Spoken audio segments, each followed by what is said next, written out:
প্রিয় ছাত্রছাত্রী বন্ধুরা, লুসি অনলাইন ইউটিউব চ্যানেলে তোমাদের সকলকে জানাই হার্দিক অভিনন্দন। আজ আমি আলোচনা করব তোমাদের ক্লাস 6-এর পাঠ্য কবি নীরেন্দ্রনাথ চক্রবর্তী রচিত ভর দুপুরে কবিতার হাতে কলমের প্রশ্নোত্তর নিয়ে। তাহলে চলো আর কথা না বাড়িয়ে আলোচনা শুরু করা যাক। দেখে নাও 8-এর দাগের প্রশ্ন। ক্রিয়ার কাল নির্ণয় করো, কোনটিতে কাজ চলছে আর কোনটিতে বোঝাচ্ছে কাজ শেষ হয়ে গেছে।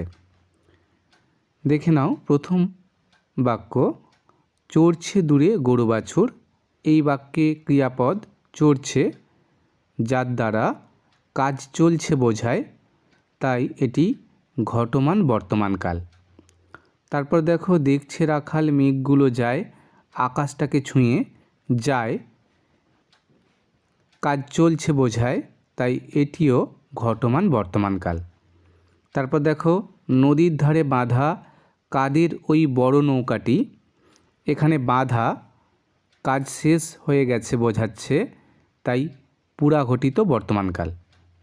তারপর দেখো, বাতাস ওড়ায় মিহিন সাদা ধুলো।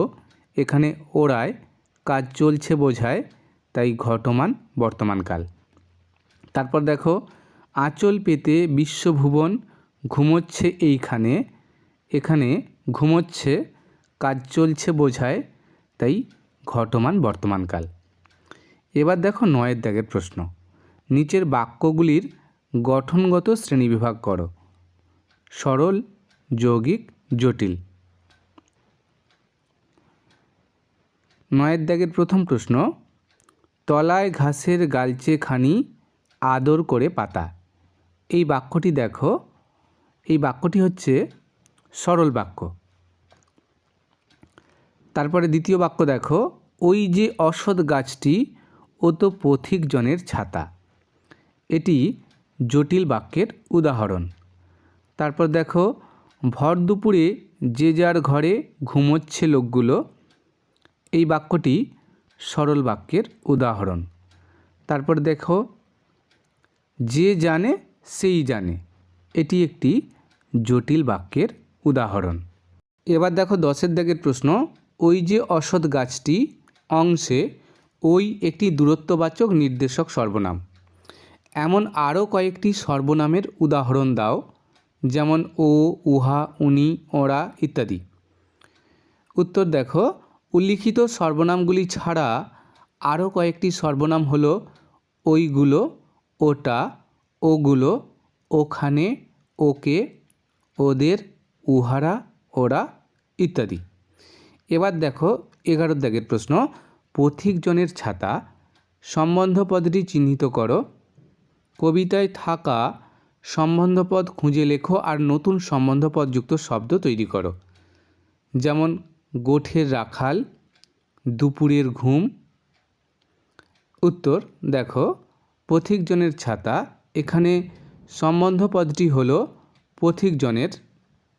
তারপর দেখো, কবিতায় রয়েছে এমন সম্বন্ধপদ, খড়ের আঁটি, খড়ের, ঘাসের গালচে খানি, ঘাসের, গাছের তলায়, গাছের। এছাড়াও কয়েকটি নতুন সম্বন্ধপদযুক্ত শব্দ হলো খেলার মাঠ, খেলার, জলের মাছ, জলের, মুখের হাসি, মুখের, সোনার আংটি, সোনার, মাছের আঁশ, মাছের ইত্যাদি।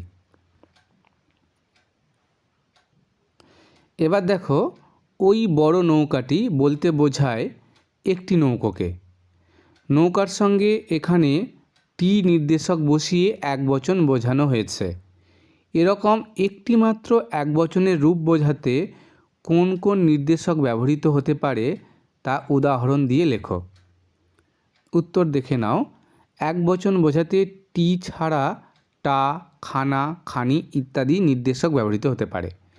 নিচে কয়েকটি উদাহরণের সাহায্যে তা দেখানো হলো। টা, কলমটা, চাদরটা, ছেলেটা, জামাটা, মেয়েটা, বইটা ইত্যাদি। খানা, খাঁচাখানা, গাড়িখানা, চৌকিখানা, তিনখানা ইত্যাদি। খানি, আসনখানি, মালাখানি, একখানি, মুখখানি, নৌখানি, নৌকাখানি ইত্যাদি। এবার দেখো 13 দাগের প্রশ্ন, কবিতা থেকে বহুবচনের প্রয়োগ রয়েছে এমন শব্দ খুঁজে নিয়ে লেখো। প্রসঙ্গত শব্দকে আর কী ভাবে আমরা বহুবচনের রূপ দিতে পারি তা উদাহরণের সাহায্যে বুঝিয়ে দাও। উত্তর দেখে নাও। কবিতায় থাকা বহুবচনযুক্ত শব্দগুলি হলো মেঘগুলো, লোকগুলো প্রভৃতি। এছাড়াও যেভাবে শব্দকে বহুবচনের রূপ দেওয়া যায় তা হলো রা, ছাত্ররা, এরা, লোকেরা, গুলো, ছেলেগুলো, গুলি, বইগুলি। এবার দেখো 14 দাগের প্রশ্ন, নিচের প্রশ্নগুলি নিজের ভাষায় উত্তর দাও। 14 দাগের প্রথম প্রশ্ন, আঁচল পেতে বিশ্বভুবন ঘুমোচ্ছে এইখানে, কবির এমন ভাবনার কারণ কি? উত্তর লেখো। কবি নীরেন্দ্রনাথ চক্রবর্তী রচিত ভর দুপুরে কবিতায় কবি গ্রাম বাংলার নির্জন দুপুরের এক অপরূপ চিত্র অঙ্কন করেছেন, যেখানে পথিকজনের ছাতার মতো অশ্বত্থ গাছ দাঁড়িয়ে আছে তলায় ঘাসের গালিচা পেতে। গাছের তলায় শুয়ে রাখাল দেখছে মেঘগুলো আকাশটাকে ছুঁয়ে চলে যাচ্ছে। ভর দুপুরে কেউ কোথাও নেই, বাতাসে উড়ছে মিহিন সাদা ধুলো। ভর দুপুরে মানুষগুলো যে যার ঘরে ঘুমোচ্ছে। কবি নিজেও কখন ডুব দিয়েছে এই নির্জনতার সাগরে। আলস্য ও নির্জনতার অনুভূতি কবিকে উদ্বুদ্ধ করেছে এমন ভাবনায় তাঁর মনে হচ্ছে শুধু মানুষ নয়, সারা বিশ্বভুবন তথা প্রকৃতিও যেন এই দুপুরে আঁচল পেতে ঘুমোচ্ছে। এবার দেখো 14 দাগের দ্বিতীয় প্রশ্ন, ভর দুপুরে কবিতায় গ্রাম বাংলার এক অলস দুপুরের ছবি খুঁজে পাওয়া যায়। কবিতায় ফুটে ওঠা সেই ছবিটি কেমন তা লেখো। উত্তর দেখে নাও। কবি নীরেন্দ্রনাথ চক্রবর্তী রচিত ভর দুপুরে কবিতায় কবি গ্রাম বাংলার নির্জন অলস দুপুরের এক অপরূপ চিত্র অঙ্কন করেছেন, যেখানে পথিকজনের ছাতার মতো অশ্বত্থ গাছ দাঁড়িয়ে আছে তলায় ঘাসের গালিচা পেতে। গাছের তলায় শুয়ে রাখাল দেখছে মেঘগুলো আকাশটাকে ছুঁয়ে চলে যাচ্ছে। জনহীন নদীর ধারে খোলের মধ্যে খড়ের আঁটি বোঝাই করে দাঁড়িয়ে আছে একটি বড় নৌকা। ভর দুপুরে কেউ কোথাও নেই, বাতাসে উড়ছে মিহিন সাদা ধুলো। মানুষগুলো যে যার ঘরে ঘুমোচ্ছে। কবি নিজেও কখন ডুব দিয়েছেন এই নির্জনতার সাগরে। কবি অনুভব করেছেন শুধু মানুষ নয়, আঁচল পেতে বিশ্বভুবনও যেন ঘুমোচ্ছেই অলস দুপুরে। এবার দেখো 14 দাগের তৃতীয় প্রশ্ন, কোনো একটি ছুটির দিনে দুপুরবেলায় তোমার বাড়ির চারপাশ জুড়ে কেমন পরিবেশ সৃষ্টি হয় তা জানিয়ে বন্ধুকে একটি চিঠি লেখো। দেখে নাও। প্রথমে ডান দিকের ঠিকানা লিখবে, নিজের ঠিকানা। দেখো এখানে লেখা হয়েছে তুফানগঞ্জ, কোচবিহার, 18/8/2025। প্রিয় সুজাতা, আশা করি ভালো আছিস। তোর পড়াশোনা কেমন চলছে? এখন তো গরমের ছুটি চলছে, তাই দুপুরটা বাড়িতেই কেটে যায়। আর এই গ্রীষ্মের দুপুরে প্রকৃতির মাঝে সময় কাটাতে দারুণ লাগে। দুপুরে সবাই খেয়ে শুয়ে পড়লে চারিদিক নিস্তব্ধ হয়ে যায়। দূর থেকে শোনা যায় পাখির ডাক, কুকুরগুলো গাছের ছায়ায় আশ্রয় নেয়, একটা গরম বাতাস বইতে থাকে। হোস্টেলের দিনগুলো খুব মিস করি, তবে এখানে দুপুরের নির্জন প্রকৃতির মাঝে সময় কাটাতে দারুণ লাগে।